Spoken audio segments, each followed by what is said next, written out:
शुरुआत करते reporters report के साथ। खबर फिरोजाबाद के रामगढ़ थाना क्षेत्र से है, जहां पर सड़क पार कर रही छात्रा को डंपर ने रौंद डाला। इस दौरान छात्रा की मौत हो गई। वह इस घटना से परिजनों में कोहराम मच गया है। बता दें कि मौके पर मौजूद भीड़ ने डंपर चालक को पकड़ लिया। वह इस घटना की सूचना जैसे स्कूल में हुई, वैसे स्कूल के बच्चों ने स्कूल के सामने ही जाम लगा दिया। घटना की सूचना पर शहर के कई थानों की फोर्स मौके पर पहुंची और जाम खुलवाने की अपील की, लेकिन गुस्साई भीड़ ने भी पुलिस की एक ना सुनी। वहीं आपको बता दें कि जब पुलिस के द्वारा दबाव बनाया गया तो लोगों ने उपद्रव कर दिया और ईंट पत्थर फेंकने लगे। पुलिस के काफी प्रयास के बाद जाम खोला गया। हमारी बेटी थी। क्या नाम था उसका? दिव्या कुमारी। कितनी साल की थी? 12 साल की। किससे एक्सीडेंट हुआ? ये आपका ये ट्रक चला किसी के डंपर से एक्सीडेंट हुआ। बच्ची कहाँ जा रही थी? बच्ची घर से राज इंटर कॉलेज में पढ़ने आ रही थी। पढ़ने आ रही थी, उस दरमियान एक्सीडेंट हो गया। क्या बच्ची की हालत कैसी है? बच्ची की हालत अभी तो हमने तो नहीं देखी है, कैसी है लोग आप बता दें। नॉर्मल है क्या गंभीर है, वो हॉस्पिटल जाके मेरे पड़ेगा। मौके पर पुलिस प्रशासन आ नहीं कहा अब आया तुम्हारा ये ट्रक वाला पकड़ गया है? ट्रक वाला बता रहे हैं कि स्कूल में पकड़ के तुमने बंद कर दिया है, पर हमको नहीं पता है बंद है कि नहीं है। ये स्कूली छात्रा थी जिसका एक डंपर से एक्सीडेंट हुआ। एक्सीडेंट के बाद उनकी मृत्यु भी हो गई। इसको लेकर के आसपास के मोहल्ले के और गांव के लोग आक्रोशित थे। उनके द्वारा थोड़ी देर के लिए जाम भी लगाया गया। यहाँ पर मौके पर सभी सक्षम अधिकारी, एसडीएम साहब, सीओ साहब, मैं स्वयं भी पहुँच गए। लोगों से वार्ता की गई, समझाया बुझाया गया। समझाने बुझाने के बाद 100 को पीएम के लिए भेज दिया गया है। इसके अतिरिक्त कुछ उसमें उपद्रवी तत्व थे, कुछ लोगों ने उकसाने का काम किया, जिससे थोड़ा बहुत उसमें पथराव हुआ। कोई भी इंजर्ड नहीं है। ऐसे लोगों को हम लोग चिन्हांकन करके प्रभावी वैधानिक कार्रवाई कराएंगे। सामान्य रूप में वहीं भारतीय जनता पार्टी गोरखपुर क्षेत्र के क्षेत्रीय अध्यक्ष एवं नवनिर्वाचित विधान परिषद सदस्य डॉक्टर धर्मेंद्र सिंह के जनपद सिद्धार्थनगर प्रथम आगमन पर जिलाध्यक्ष गोविंद माधव के नेतृत्व में जनप्रतिनिधियों समेत भाजपा पदाधिकारी एवं कार्यकर्ताओं ने पूरे उत्साह से उनका भव्य स्वागत किया है। मंडल अध्यक्ष नितेश पांडे की अगुवाई में कार्यकर्ताओं ने उन्हें फूल माला पहनाकर सम्मानित भी किया है। एक सामान्य रूप में क्षेत्र अध्यक्ष होने के नाते सभी 12 जनपदों में मेरा जाना होता है। उसी क्रम में आज सिद्धार्थनगर में भी मैं आया था और अपने सभी कार्यकर्ता मित्रों से मिला हूं, सबसे बातचीत किया हूं और आगे आने वाले दिनों में जो निकाय के चुनाव है उस चुनाव की तैयारी की समीक्षा भी किया हूं। आने वाले समय में कैसे भारतीय जनता पार्टी विधानसभा और लोकसभा चुनाव के साथ साथ वही प्रदर्शन निकाय चुनाव में भी दोहराए, इसकी तैयारी पार्टी अपने स्तर से कर रही है। भारतीय जनता पार्टी कार्यकर्ता आधारित पार्टी है और स्वाभाविक रूप में उत्तर प्रदेश के अंदर जिस प्रकार से मोदी जी के नेतृत्व में, योगी जी के नेतृत्व में गरीब कल्याणकारी योजनाओं को जमीन पर उतारा गया है, काम हो रहे हैं, इसलिए सभी लोग भारतीय जनता पार्टी के साथ, मोदी जी और योगी जी के साथ, पार्टी के साथ हैं। और स्वाभाविक रूप में कार्यकर्ता होने के नाते लोगों की दावेदारी भी रहती है, लेकिन मुझे विश्वास है कि हर जगह हमारी जो कोर ग्रुप है, कोर टीम है, हमारे सभी माननीय जनप्रतिनिधिगण हैं, पार्टी के पदाधिकारी हैं, मिल बैठ करके एक बेहतर उम्मीदवार हर जगह से काम करने वाला कार्यकर्ता भी हो और चुनाव जीतने वाला भी हो, ऐसे करके चयन करेंगे और उसी के रूप में सब कार्यकर्ता मिलकर के उसको जिताने का काम करेंगे। पार्टी का एक सामान्य रूप। वहीं खबरेटा के जलेसर थाना क्षेत्र से है, जहां पर सराफा दुकान से अज्ञात चोरों ने 40 ग्राम सोने के आभूषण चोरी किए। पुलिस ने संदिग्धों की फोटो और वीडियो जारी की है। साथ ही पुलिस ने पीड़ित सराफा व्यापारी राजीव बाबू सिंघल की तहरीर पर मुकदमा भी दर्ज कर लिया और चोरों की तलाश भी शुरू कर दी है। वहीं लखनऊ के पारा कोतवाली में 2021 में हाईकोर्ट के द्वारा बर्खास्त किए गए रिटायर्ड जज सोमनाथ पर गंभीर धाराओं में मुकदमा लिखा जाएगा। पुलिस के द्वारा छानबीन करने पर सामने आया है कि रिटायर्ड जज द्वारा चोरी, लूट, डकैती जैसी धाराओं में मुकदमा पंजीकृत करवाया गया था, जबकि जांच उपरांत मामला भूमि विवाद संबंधित पाया गया। वहीं दूसरे पक्ष के द्वारा रिटायर्ड जज सोमनाथ सिंह के खिलाफ गंभीर धाराओं में तहरीर भी दी गई थी। दिनांक 7/11/22 को श्री शोभनाथ सिंह द्वारा स्वयं को जनपद मुरादाबाद न्यायिक सेवा का अधिकारी बताते हुए थाना पारा पर बलवा, चोरी, लूट, डकैती आदि विभिन्न धाराओं के अंतर्गत अभियोग पंजीकृत कराया गया था। मूलतः यह प्रकरण भूमि विवाद से संबंधित पाया गया तथा दूसरे पक्ष के द्वारा भी शोभनाथ के विरुद्ध कतिपय गंभीर धाराओं के अंतर्गत तहरीर दी गई थी। जिस पर अभियोग पंजीकृत करने के लिए सक्षम स्तर से अनुमति हेतु पत्राचार किया गया था। संज्ञान में आया है कि शोभनाथ कंपल्सरीली रिटायर्ड हैं एवं वर्तमान में मुरादाबाद न्यायिक सेवा के अधिकारी नहीं हैं। फलस्वरूप दूसरे पक्ष द्वारा दी गई तहरीर पर अभियोग पंजीकृत किया जा रहा है। साक्ष्यों के आधार पर विवेचनात्मक कार्यवाही की जाएगी। वहीं फिरोजाबाद में तेज रफ्तार का कहर देखने को मिला है, जहां पर एक ऑटो अनियंत्रित होकर खाई में जा गिरी। ऑटो सवार 5 सवारी गंभीर रूप से घायल हो गए। वहीं सूचना पर पहुंची पुलिस ने सभी घायलों को इलाज के लिए अस्पताल में भर्ती कराया है। खबर फर्रुखाबाद के फतेहगढ़ से है, जहां पर एक अपराधी हाथ में तख्ती लेकर एसपी ऑफिस पहुंचा। अपराधी ने एसपी ऑफिस पहुंचकर अपर पुलिस अधीक्षक को अपराध छोड़ने का शपथ पत्र दिया। मामले में अपर पुलिस अधीक्षक ने बताया है कि अपराधी पर करीब 10 मुकदमे पहले से दर्ज हैं।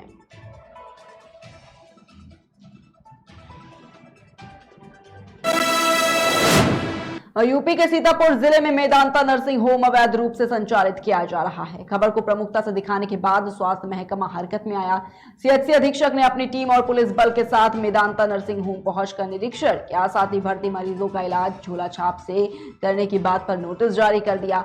एफआईआर तक दर्ज करने की चेतावनी भी दे डाली। लेकिन क्या ये कार्रवाई महज दिखावा थी, क्योंकि ना तो अभी तक अवैध नर्सिंग होम पर एफआईआर दर्ज करवाई गई है और ना ही उसे अभी तक बंद करवाया गया है। इस मामले में सीएमओ का ये कहना है कि मामले की जांच कर कार्रवाई की जाएगी। न तो वहाँ पे रजिस्ट्रेशन पाया गया, न ही कोई जो, और लगातार पेशेंट वहाँ पर भर्ती पाए गए। लेकिन सीएचसी अधीक्षक ने अभी तक कोई कार्रवाई अमल में नहीं लाई है और लगातार धड़ल्ले से चालू है। क्या प्रकरण है? ठीक है, आप मेरे संज्ञान में लाए हैं, हम यहाँ से टीम भेजेंगे और उसकी जांच करा करके दोषी के विरुद्ध सख्त कार्रवाई की जाएगी, उसको सीज किया जाएगा। न तो वहाँ पे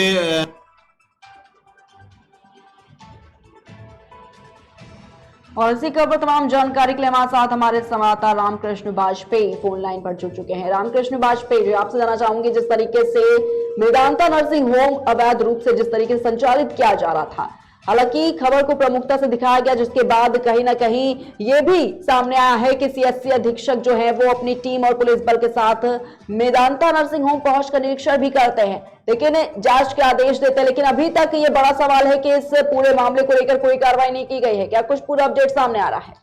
जी मैम, मैं बताना चाहता हूँ कि सीतापुर से मचेटा रोड पे टेम्पो स्टैंड के पास नर्सिंग होम मेदांता है नाम से खुला हुआ है जी। इससे खबर प्रसार होने के बाद डॉक्टर कमलेश ने उसका निरीक्षण किया।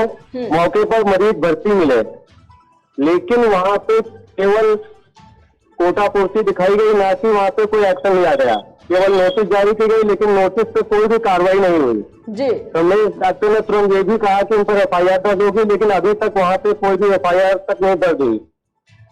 जी रामकृष्ण वाजपेयी जी, लेकिन जिस तरीके से सीएमओ का भी इस मामले में ये कहना है कि अब आगे जांच की जाएगी, इसके बाद फिर से कार्रवाई की जाएगी, इसको लेकर क्या कुछ अपडेट है?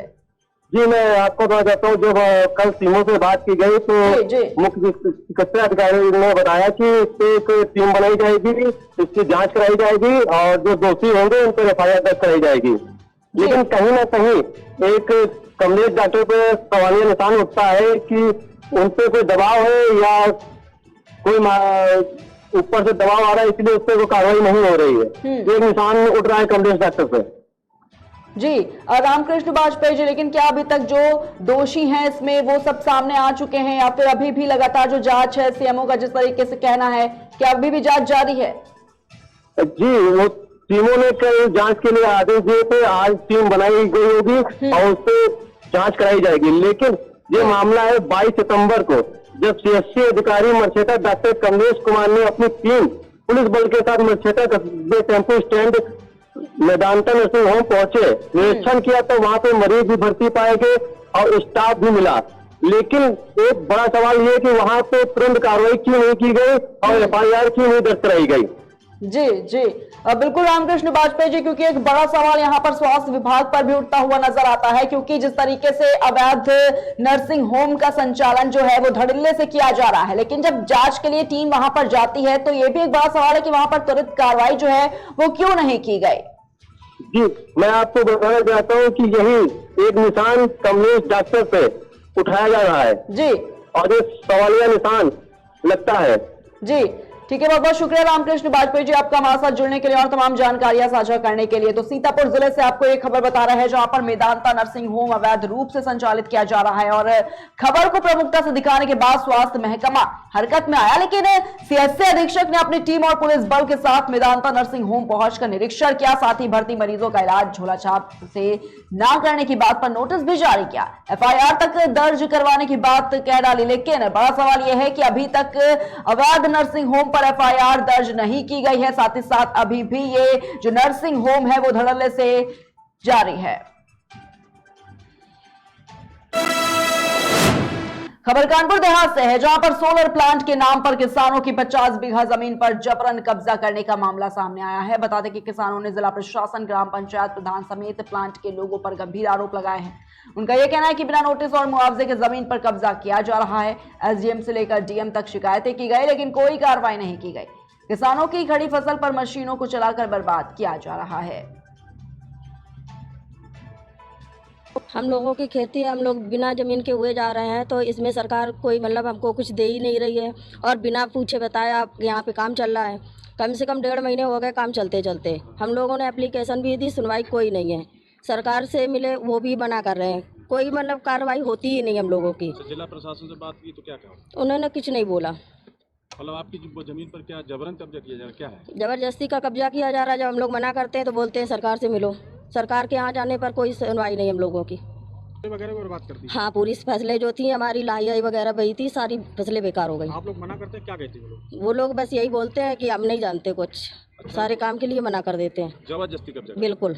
हमारे लोगों की जमीन जा रही है और जमीन के साथ साथ जो है कि तो जमीन मिले बलदे के की तो उसका मुआवजा दें। अच्छा, कोई नोटिस, कोई सूचना मिली? कोई सूचना नहीं मिली। अगर आपने शिकायत की जिला प्रशासन से, क्या करा? और कोई सुनाई नहीं था। कागज ले लेंगे, रख लेंगे, जाओ अपने घरे। आपका कोई ये हमारी ज़मीनों में का कोई तो कब्जा किया जा रहा है और ना इसकी कोई हम लोगों को सुनवाई है। हम लोगों ने डीएम के पास का कोई आधा अपने खबर और सूचना लेकर पहुँचे, वहाँ हमारी कोई सुनवाई नहीं भई। ना अब ये पता नहीं ये सरकारी विभाग से काम हो रहा है कि किसी ठेकेदार से ना विभाग से काम हो रहा है, और इसकी हमको कोई सूचना ना कोई नोटिस मिली है। और ये जबरदस्ती हमारा ये कब्जा किया जा रहा है ज़मीनों में। जमीन पर कब्जा किया? जमीन ये कम से कम हमारे गाँव की पड़ जाएगी 50 बीघा लमसम में, ना सरकारी विभाग का आदमी ने। कोई नोटिस आपको दी गई? कोई नोटिस नहीं मिली हमको। तो कैसे कब्जा हो? अब ऐसे ही कब्जा हो रहा है।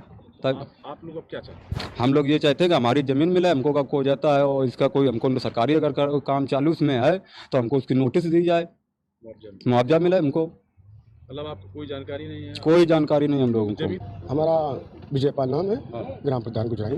प्रधान जी, आपकी ग्राम पंचायत में जमीन अधिकृत की जा रही है जी, क्या है मामला? मामला ये है कि भाई कर्मचारी अधिकारी हमसे ये कह रहे हैं कि जिनकी ज़मीन है तो ज़मीन ही बदले में दी जाएगी। तो ये जनता का मतलब विश्वास नहीं है। वो कह रहे नहीं, हमें कोई हमसे बताया नहीं है, ना पूछा नहीं है, और अपने मन से अपना कार्य चालू कर दिया गया है। तो अभी अधिकारी आए थे, इनके ही सूचना से अधिकारी आए थे, अभी बात हुई, बोले आप परेशान हो, इसकी टीम बनाई जा रही है और पूरी टीम बना के एक लाभार्थी नहीं अनेक लाभार्थी है, उसका एक साथ निराकरण हो जाएगा। प्रधान जी, किसान बिल की बात की जाए, 2022 में संशोधन किया गया, बिना सहमति के, किसान की बिना सहमति के उसकी जमीन पर कब्जा करना कहाँ तक सही मानते हैं? ये बात तो गलत है। अब आपकी तरफ से इस पर क्या कदम उठाया जाएगा? इसका कदम ये है कि इसकी कार्रवाई की जाए और पहले किसान का हक मिलना चाहिए, इसके बाद कार्रवाई आगे होनी चाहिए। क्या आप अभी काम रुकवाएंगे ये सब? जी, रुकवा सकते हैं। हम लोगों की खेती